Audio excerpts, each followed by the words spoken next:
नमस्कार, चार के चक्रव्यूह में आपका स्वागत है। आज चार के चक्रव्यूह की सबसे बड़ी खबर आपको बता दें, संभल से जुड़ी है। मथुरा काशी के बाद योगी सरकार ने संभल के लिए खजाना खोला है। बताएंगे आपको पूरा मामला। फिर दूसरी खबर में बात यूपी कांग्रेस चीफ अजय राय की, जिन्होंने बीजेपी को पागल करार दिया। साथ ही धीरेन्द्र शास्त्री को भी बड़ा बयान दिया है।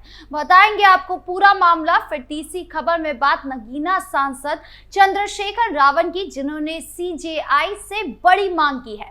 फिर चौथी खबर में बात मदरसे की, जिसको लेकर बड़ा खुलासा हुआ है कि वहां से धर्मांतरण के लिए पैसे जुटाए जा रहे थे। बताएंगे आपको पूरा मामला। तो चलिए शुरू करते हैं चार का चक्रव्यूह। शुरुआत करते हैं चार के चक्रव्यूह की सबसे बड़ी खबर से, जो संभल से है, जहां उत्तर प्रदेश की योगी आदित्यनाथ सरकार ने एक बार फिर अपनी विकास परक नीतियों से सुर्खियां बटोरी है। संभल, जो हाल के दिनों में सांप्रदायिक तनाव और हिंसा की घटनाओं के लिए चर्चा में रहा, अब विकास की नई इबारत लिखने की राह पर है। योगी सरकार ने संभल के चतुर्मुख कूप, यम तीर्थ और पिशाच मोचन तीर्थ के पूर्ण जीवन के लिए 600 करोड़ रुपए की भारी भरकम राशि स्वीकृत की है। इस राशि में से 100 करोड़ रुपए वंदन योजना के तहत आवंटित किए जाएंगे, जबकि बाकी 500 करोड़ रुपए अतिरिक्त विकास कार्यों के लिए है। इस कदम को सरकार की सांस्कृतिक और धार्मिक विरासत को सहेजने की दिशा में एक मास्टर स्ट्रोक माना जा रहा है।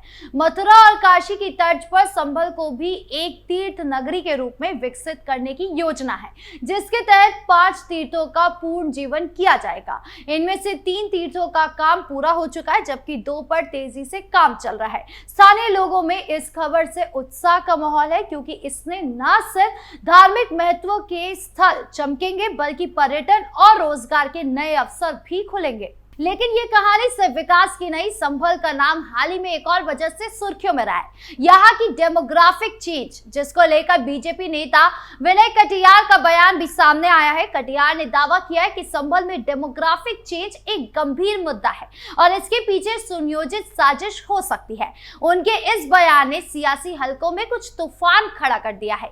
बीजेपी के कुछ नेताओं ने इससे समर्थन दिया है, तो विपक्ष ने इसे सांप्रदायिक ध्रुवीकरण की कोशिश करार दिया।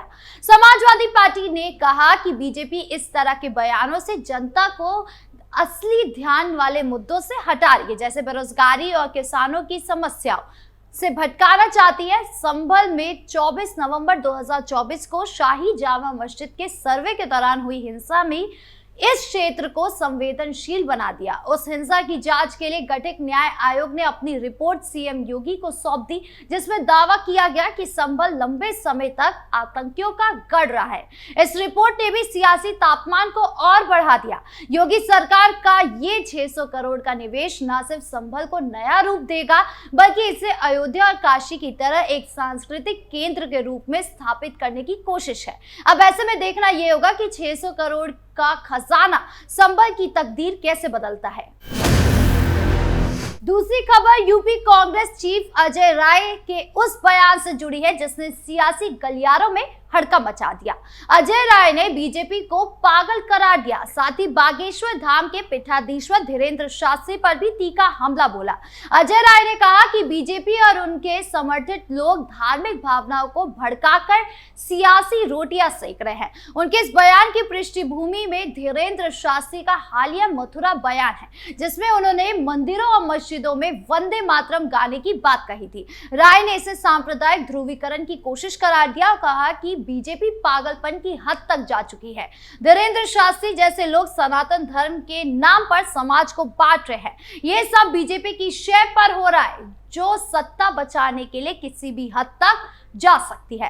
राय के इस बयान ने बीजेपी को तुरंत पलटवार का मौका दे दिया। बीजेपी प्रवक्ता ने कहा कि अजय राय की भाषा उनकी हताशा दिखाती है। कांग्रेस को सनातन धर्म और उसके समर्थकों से दिक्कत है, क्योंकि वह जनता की आवाज को दबाना चाहती है। धीरेन्द्र शास्त्री ने राय के बयान पर जवाब देते हुए कहा, हमारा मकसद सनातनियों को एकजुट करना है, ना कि समाज को तोड़ना। जो लोग राष्ट्रगीत का विरोध करते हैं, उनकी देशभक्ति पर सवाल उठाना लाजमी है।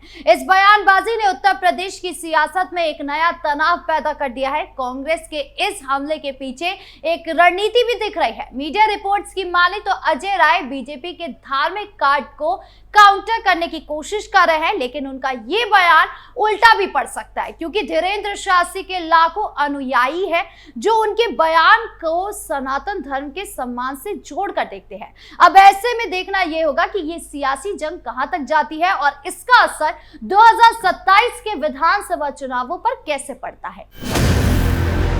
तीसरी खबर नगीना से सांसद और आजाद समाज पार्टी के नेता चंद्रशेखर आजाद से जुड़ी है, जिन्होंने भारत के मुख्य न्यायाधीश CJI को पत्र लिखकर एक बड़ी मांग उठाई है। चंद्रशेखर ने मांग की है कि देश के सभी अदालतों में संविधान निर्माता बाबा साहेब भीमराव अंबेडकर की तस्वीर लगाई जाए। उनके इस पत्र ने सियासी और सामाजिक हलकों में एक नई बहस छेड़ दी है। चंद्रशेखर ने अपने पत्र में लिखा, बाबा साहेब अंबेडकर ने भारत के संविधान को लिखकर देश को एक नई दिशा दी है। उनकी तस्वीर अदालतों में लगाना न सिर्फ उनके योगदान को सम्मान देगा, बल्कि ये समाज के वंचित वर्गों को भी न्याय के प्रति भरोसा दिलाएगा। इस मांग को लेकर सियासी दलों की प्रतिक्रियाएं भी सामने आई है। बीजेपी ने इस पर सदा हुआ जवाब देते हुए कहा कि बाबा साहेब का सम्मान हर भारतीय के दिल में है, लेकिन इस तरह की मांगों पर विचार करने की जिम्मेदारियां न्यायपालिका की है। वहीं समाजवादी पार्टी और बहुजन समाज पार्टी ने चंद्रशेखर की मांग का समर्थन किया। बसपा सुप्रीमो मायावती ने कहा,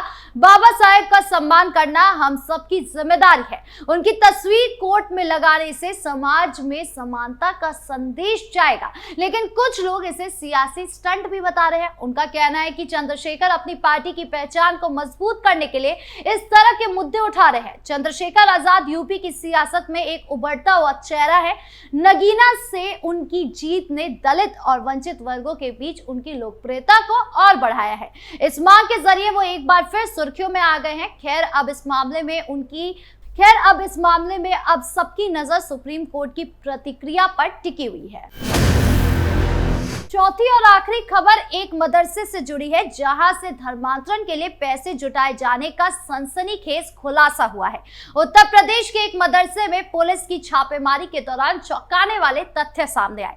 पुलिस का दावा है कि इस मदरसे में न सिर्फ धर्मांतरण के लिए फंड जुटाया जा रहा था, बल्कि छात्रों को ब्रेन वॉश करके उनका धर्म परिवर्तन भी कराया जा रहा था। इस मामले में एक छात्र के जबरन खतना किए जाने की खबर ने पूरे इलाके में हड़कंप मचा दिया। पुलिस के मुताबिक उन्हें गुप्त सूचना मिली थी कि इस मदरसे में अवैध गतिविधियां चल रही थी। छापेमारी के दौरान कई दस्तावेज और सबूत मिले जो धर्मांतरण की साजिश को और इशारा करते हैं। एक पुलिस अधिकारी ने बताया कि हमने पाया कि मदरसा के कुछ लोग संगठित तरीके से फंड इकट्ठा कर रहे थे और इसका इस्तेमाल धर्मांतरण के लिए किया जा रहा था। एक नाबालिग छात्र का जबरन खतना किया गया, जो बेहद गंभीर मामला है। इस खुलासे के बाद पुलिस ने मदरसा के संचालक और कुछ अन्य लोगों को हिरासत में लिया। इस घटना ने सियासी तूफान खड़ा कर दिया है। कुछ लोग इसे मदरसा शिक्षा पर सवाल उठाने का मौका मान रहे हैं, तो कुछ इसे पूरे समुदाय को बदनाम करने की साजिश बता रहे हैं। पुलिस ने इस मामले में गहन जांच शुरू कर दी है और जल्दी पूरी रिपोर्ट सामने आने की उम्मीद है। लेकिन इस खुलासे ने एक बार फिर उत्तर प्रदेश में धार्मिक और सामाजिक तनाव को हवा दे दी है। अब देखना यह होगा कि इस मामले में जांच के नतीजे क्या आते हैं और इसका सियासी असर क्या होता है। बहरहाल 4 के चक्रव्यूह में इतना ही। नमस्कार।